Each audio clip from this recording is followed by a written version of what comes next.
Good morning children. Previous video में exercise 7.1 का first question तक कंप्लीट हुआ था। ये क्लास 10th का 7th चैप्टर एनसीईआरटी बुक से। अभी हम सेकंड क्वेश्चन सॉल्व कर रहे हैं। सेकंड क्वेश्चन, ठीक है। तो आपका सेकंड क्वेश्चन क्या है? Find the coordinates of the points. Find the coordinates of the points of trisection of line segment joining the point 4, -1 and -2, -3. Okay, तो इसमें एक ये जो वर्ड यूज़ किया गया है ट्राइसेक्शन, इसका मतलब क्या होता है कि एक ये जो लाइन है ए बी, जिसमें हमने इसको ए मान लिया, इसको बी, तो ए के कोऑर्डिनेट हो गए 4, -1, जिसको हम x1 और y1 कहेंगे, एंड b के कोऑर्डिनेट होगा -2, -3, जिसको हम x2 y2 कहेंगे। ओके, तो ट्राइसेक्शन मतलब क्या होता है? 3 इक्वल पार्ट्स में लाइन को डिवाइड करना। तो ये एक पॉइंट जब ड्रॉ कर रखेंगे तो हमको ये 2 पार्ट्स में डिवाइड कर रहा है, ठीक। और ये दूसरा रखा तो ये 3 पार्ट्स में हो गए। तीनों पार्ट्स इक्वल हैं, ट्राइसेक्शन इक्वल पार्ट्स, ठीक। तो ये फर्स्ट पार्ट है, ठीक है। तीनों को हमने एक, ये सिंगल एक पार्ट है। ये आपका सी और ये आपका डी। हमने सी को दे दिया x3, y3 और डी को x एंड y। ओके, अब देखिए, अगर हम सी को इग्नोर करते हैं या ये मानते हैं कि सी वहाँ पर नहीं है, सिर्फ डी है, तो क्या होगा कि यहाँ पे ये जो है ए डी, ये इस कंप्लीट लाइन का 2 हिस्से हैं, डी बी ये इस कंप्लीट लाइन का एक हिस्सा है। तो इसका मतलब क्या हुआ कि डी पॉइंट जो है, डी पॉइंट ए बी को 2:1 में डिवाइड कर रही है, ठीक है। डी पॉइंट जो है वो ए बी को 2:1 में डिवाइड कर रही है। तो हम यहाँ पे रेशियो हमारा हो जाएगा 4 पॉइंट डी रेशियो इज़ 2:1, ठीक है। रेशियो क्या हो गया? 2:1। तो हम डी के कोऑर्डिनेट्स कैसे निकाल सकते हैं? ठीक है, डी के कोऑर्डिनेट्स हम ए और बी की हेल्प से डी के कोऑर्डिनेट निकालेंगे। तो आपका एक्स हो जाएगा, एक्स मीन्स डी का कोऑर्डिनेट हमने एक्स लिया ना, तो एक्स क्या हो जाएगा आपका m x2 + n x1 upon m + n। Okay, and y का कोऑर्डिनेट क्या हो जाएगा? y = m y2 + n y1 upon m + n, ठीक। तो ये हम निकालते हैं x को पहले। m आपका क्या है? 2। d के लिए आपका m 2 है और n 1 है, तो ये हो जाएगा 2 × x2 क्या है? -2 + 1 × x1 क्या है? 4 अपॉन 2 + 1, -2 × 2 -4 + 4 अपॉन 3। दोनों कैंसिल होंगे, 0 आएगा, 0/3 0। तो आपका x क्या आ गया? 0। Okay, y 2 × y2 is -3, so 2 × -3 + 1 × y1 is -1, 1 × -1 upon m + n means 2 + 1 -6 -1 upon 3। तो ये आ गया -7/3। y = -7/3। तो आपका d के कोऑर्डिनेट क्या हो गए? जो x और y थे, 0 एंड -7/3। ओके, अब अगर हम d को वहाँ से हटा देते हैं और सिर्फ c को कंसीडर करते हैं, तो उस केस में क्या हो जाएगा कि यहाँ पे एक हिस्सा है और यहाँ पे 2 हिस्से हैं उसी लाइन के। तो अब आपका रेशियो हो जाएगा 1:2, मीन्स अब आपका m हो जाएगा 1 एंड n हो जाएगा 2। मतलब आपका m रेशियो n क्या हो जाएगा? 1:2। किसके लिए? 4c। ओके, d के लिए क्या था? 2:1। अब c के कोऑर्डिनेट कैसे निकलेंगे? x3 m x2 plus n x1 upon m plus n. Okay, same वैसा ही रहेगा, बस m और n की वैल्यू चेंज हो जाएगी। m1 into x2 is -2, n is 2, x1 is 4 upon 1 plus 2, -2 plus 8 upon 3, 6 upon 3 is equal to 2। Okay, and y3 m y2 plus n y1 upon m plus n। m is 1 and y2 is -3, n is 2 and y1 is -1 upon m plus n, -3 -2 upon 3 -5 upon 3। तो आपके c के coordinate x3 y3 क्या हो गए 2, -5/3। तो ये आपके d के कोऑर्डिनेट, ये आपके c के कोऑर्डिनेट। आपको सिर्फ ध्यान क्या देना है कि ट्राई सेक्शन वर्ड यूज़ क्या है, मतलब इसका कि तीनों इक्वल पार्ट में डिवाइड है। जब आप d को लोगे तो आपका रेशियो 2:1 हो जाएगा, क्यों? क्योंकि यहाँ पे 2 पार्ट है, यहाँ पे 1 पार्ट है। जब आप c को लोगे तो आपका रेशियो हो जाएगा 2 मतलब 1:2, क्योंकि यहाँ पे 2 पार्ट है, यहाँ पे 1 पार्ट। बस इतना ध्यान रखना है, बाकी सिंपल क्वेश्चन है, फॉर्मूला लगाना है, आंसर आ जाएगा ना। क्वेश्चन नंबर 4, क्वेश्चन नंबर 4 क्या दिया आपको? Find the ratio in which the line segment joining the points -3, 10 and 6, -8 is divided by -1, 6। मतलब ये लाइन है, ठीक है, joining the point this and this divided by, इससे डिवाइड हो रही है, इस पॉइंट से उसको डिवाइड किया गया है। किसको? इस लाइन को। ये जो लाइन है इसको हम ए देते हैं, इसको बी और ये सी। तो ए बी लाइन को सी डिवाइड कर रहा है, लेकिन किस हिसाब से डिवाइड कर रहा है, किस रेशियो में डिवाइड कर रहा है, ये नहीं दिया है, वही हमको निकालना है। तो जब भी आपको रेशियो निकालने वाला क्वेश्चन आएगा तो आप उस रेशियो को लेंगे k/1। क्या लेंगे? k/1। मतलब आपका m होगा k और n होगा 1। जब भी आपको रेशियो निकालने वाला क्वेश्चन आएगा तो आप रेशियो हमेशा लेंगे k/1। ओके, तो ये हो गया आपका x1 y1, x2 y2 और ये हो गया x, y। ओके, तो आपका a है -3, 10 x1 y1 और आपका b है, तो आपका b है 6, -8 x2 y2, c है -1 और 6 xy, रेशियो m/n k/1 ये हमने माना है, ठीक है, ये हमने लेट किया है। ओके, तो अब हमको अकॉर्डिंग टू फार्मूला आपका x क्या होगा? m x2 plus n x1 upon m plus n, और y क्या होगा आपका? m y2 plus n y1 upon m plus n, ये आपका y होगा। सिंपल आप वैल्यू पुट कीजिए, x की वैल्यू -1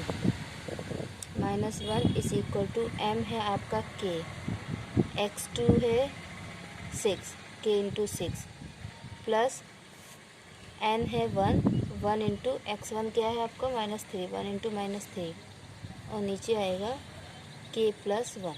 ओके, अब ये जो है ये यहाँ जाएगा, ये डिवाइड में तो इधर जाके मल्टीप्लाई हो जाएगा, -1 इंटू k प्लस 1 और 6 इंटू k 6k -3, ये हो गया। तो -k -1 माइनस से मल्टीप्लाई होगा तो माइनस आ जाएगा, 6k -3 ना, -k, ये 6k इधर लाएंगे तो ये भी माइनस हो जाएगा और ये 1 उधर ले जाएंगे तो प्लस हो जाएगा। ओके, -7k -2, माइनस से minus cancel, k is equal to 2/7। तो आपका रेशियो क्या आ गया? 2:7। इधर चेक करते हैं, y आपका 6 है, 6 is equal to m k है, y2 आपका -8 n 1, y1 है आपका 10 और नीचे k + 1।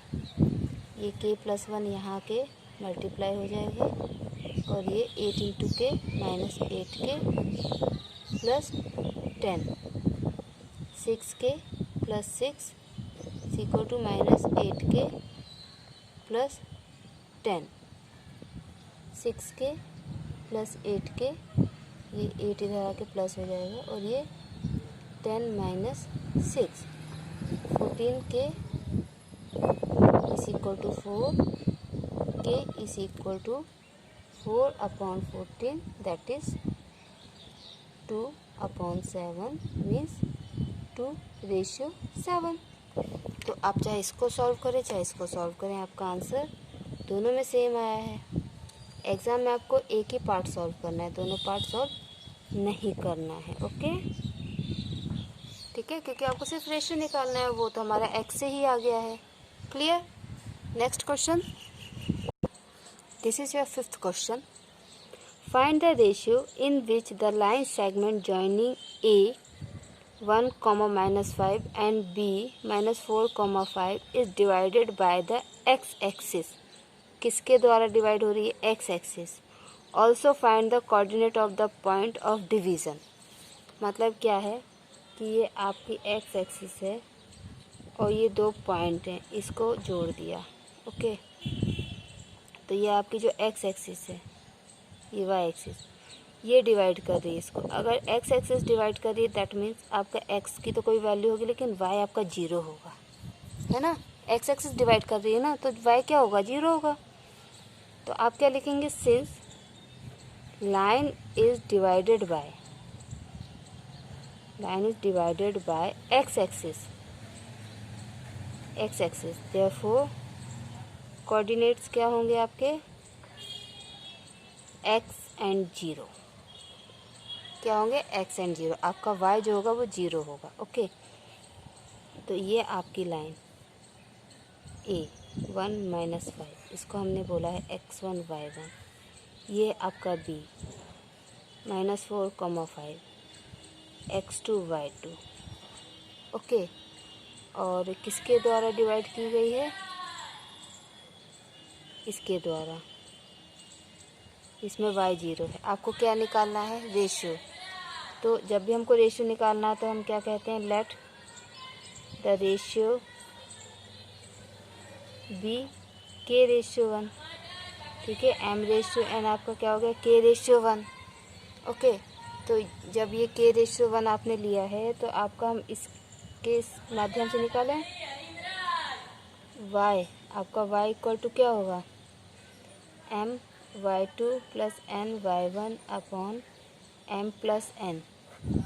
तो क्या हो जाएगा? आपका y तो 0 है, m आपका k है एंड y2 आपका 5 है, k × 5 + 1 × y1 इज़ -5, k + 1। ये k + 1 यहाँ जाएगा तो 0 हो जाएगा, 0 से मल्टीप्लाई होगा तो 0 हो जाएगा। 0 इज़ इक्वल टू 5k - 5। इस 5 को आप यहाँ ले जाइए, 5 is equal to 5k, 5/5 is equal to k। तो k क्या आ गया? 1/1। k क्या आ गया? 1/1। तो आपका x क्या हो जाएगा? m x2 + n x1 upon m + n। x तो कुछ है ही नहीं हमारे पास, पर हमारे पास रेशियो आ गया है 1/1 मीन्स m की वैल्यू 1, n की वैल्यू 1। तो ये होगा 1 × x2 क्या है आपका? -4 + 1 × x1 क्या है? 1 अपॉन 1 + 1। x = -4 + 1/2, x = -3/2। तो x की वैल्यू क्या आ गई? -3/2। 0 की हेल्प से आप रेशियो निकालेंगे और उस रेशियो की हेल्प से आप x की वैल्यू निकालेंगे। क्लियर? क्या होगा? ये जो 0 है ना, इसकी हेल्प से आप रेशियो निकालेंगे और फिर रेशियो की हेल्प से आप ये निकालेंगे। अगर आप पहले इसको सॉल्व कर देते हैं ना, तो आपकी एक इक्वेशन बन जाएगी जिसमें 2 अननोन होंगे। आप उसको इक्वेशन नंबर 1 डाल के छोड़ सकते हैं। फिर आप इसको सॉल्व कीजिएगा। फिर जब रेशियो की वैल्यू आ जाएगी तो इसको इक्वेशन नंबर 2 डाल के फिर लिखेंगे putting this value in equation number 1। ठीक है, होना वही है, लेकिन अगर ऐसे करेंगे तो जल्दी हो जाएगा, आपका टाइम बचेगा, क्योंकि आपको कुछ भी इधर से उधर नहीं रखना है। Okay, next question, question number 6। If 1, 2, 4, y, x, 6 and 3, 5 are the vertices of a parallelogram. Vertices means कोने। आई नो आपको पता है, फिर भी मैं बता देती हूँ। तो वर्टाइसेस मीन्स कोने। तो एक पैरेललोग्राम के 4 कोने हैं और चारों को ऑर्डर में लिया गया है। ठीक है, उसमें लिखा है ऑर्डर में लिया गया है, नहीं भी ले तो भी आपको ऑर्डर में ही लेना है, अगर वो नहीं भी लिखेगा तो भी आपको ऑर्डर में लेना है। Find x and y. ठीक है, ये 4 वर्टाइसेस हैं पैरेललोग्राम के जिनको ऑर्डर में लिया गया है, उनके आपको एक्स और वाई निकालना है। तो हमने 4 वर्टाइसेस के नाम दे दिए, A B C D, x1 y1 x2 y2 x3 y3 x4 y4 ऐसे दे दिया। अब ये क्वेश्चन सॉल्व करने के लिए आपको पैरेललोग्राम क्या होता है ये पता होना चाहिए। मैं पहले ही बता चुकी हूँ, उस चैप्टर के लिए आपको क्वाड्रिलेटरल्स क्या होते हैं, उनकी प्रॉपर्टीज़ क्या होती है पता होना चाहिए। ओके, अब मैं बता देती हूँ पैरेललोग्राम क्या होता है। पैरेललोग्राम 4 साइड का एक ऐसा फिगर होता है जिसकी अपोजिट साइड इक्वल होती हैं एंड पैरेलल होती हैं। ये साइड पैरेलल होगी और इक्वल होगी, ये साइड और ये साइड पैरेलल और इक्वल होगी। ये एंगल इस एंगल के इक्वल होगा, ये एंगल इसके इक्वल होगा। ठीक है, अपोजिट एंगल इक्वल होते हैं, एंगल का कोई लेना देना नहीं है यहाँ पे, फिर भी बता दिया। इसके अलावा ये जो इसके डायगनल होते हैं विकर्ण, ये जो इसके डायगनल होते हैं, ये डायगनल एक दूसरे को बाइसेक्ट करते हैं। बाइसेक्ट मतलब एक दूसरे को एकदम सेंटर से काट देते हैं। क्या करते हैं, एक दूसरे को एकदम सेंटर से काटते हैं। और यही प्रॉपर्टी आपको इस क्वेश्चन में यूज़ करनी है। ठीक है, ये जो आपका O मिला है ना, तो ये O से क्या हो गया, OA is equal to OC। ये सेंटर है AC का और ये BD का भी सेंटर है। तो ये जो O है इसको न्यू इंट्रोड्यूस हम करेंगे। हम मान के चलेंगे कि O के कोऑर्डिनेट x एंड y है। ठीक है, हमने मान लिया let O is equal to x, y। इसी से आपको सॉल्व करना है। आप क्या लिखेंगे, since the diagonals of a parallelogram bisect each other,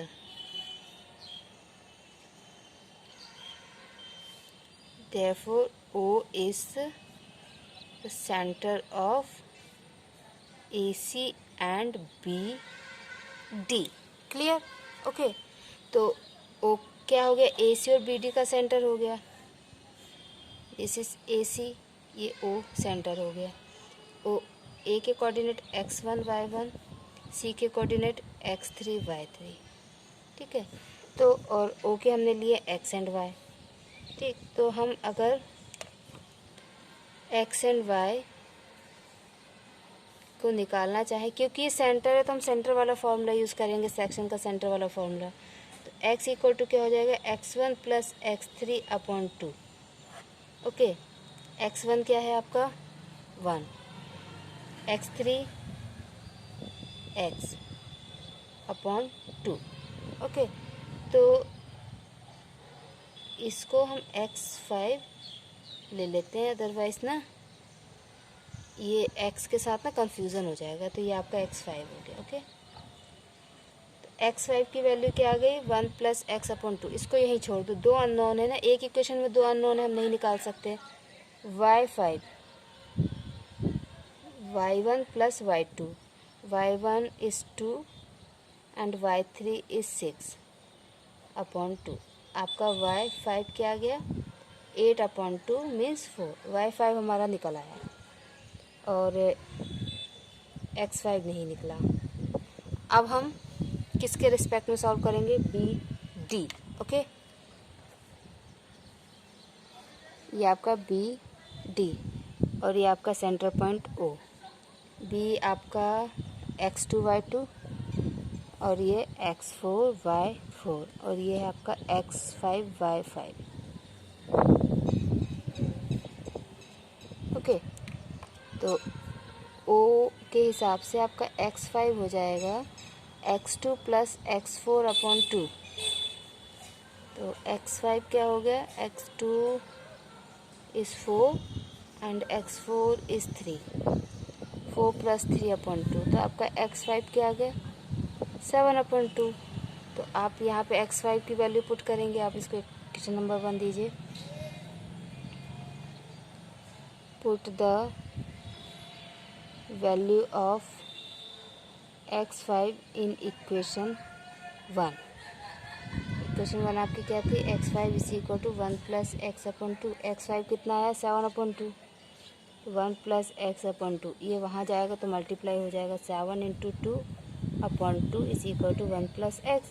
2 से 2 cancel, 7 equal to 1 plus x, 1 यहाँ के माइनस हो जाएगा। तो x कितना आ गया, 6।